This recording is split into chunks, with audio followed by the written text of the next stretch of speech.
So, peace over passion theory. So, hindi lang naman ito sa work, no? But definitely, yung sinasabi nila, you choose peace of mind over your work and financial remuneration.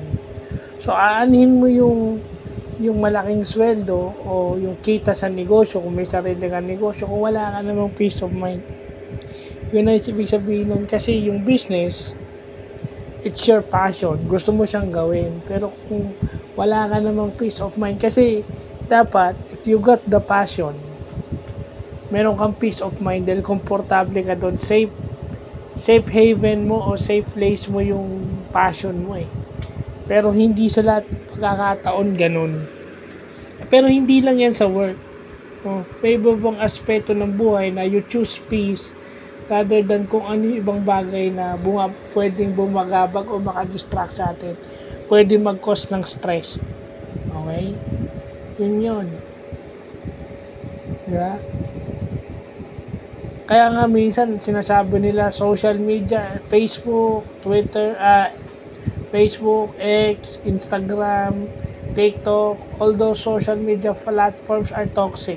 Kaya nauso yung term na digital detoxification kasi nga yung mga negative vibes na na-envibe natin sa social media, ganun yun. So you choose peace over everything, no? Kaya nga yung kasabihan na alam nyo kung ano yung totoo, it's synonymous with peace. Alam mo kung ano yung totoo, alam mo kung ano yung hindi. But other people are just using it para itago yung kanilang hindi na, yun eh. Diba? Yung sasabihin nilang hindi umaamin at hindi amin. Kasi may mga tao naman talaga, especially the popular people, na hindi aaminin yun. Kumbaga, what you see is what you get. Bahala kayong mag-isip. Kumbaga, malalaman na lang natin yan later on. So, yan ang hirap sa atin. If ang habol, sabihin, we are becoming toxic sa social media dahil for money.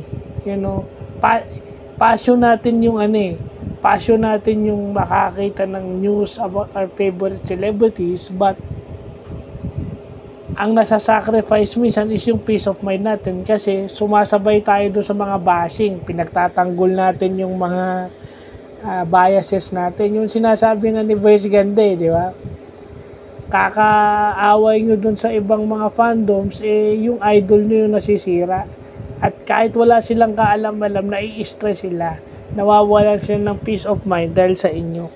So definitely yun lang yung peace over passion. Lahat yan, it's for money ang kadalasan.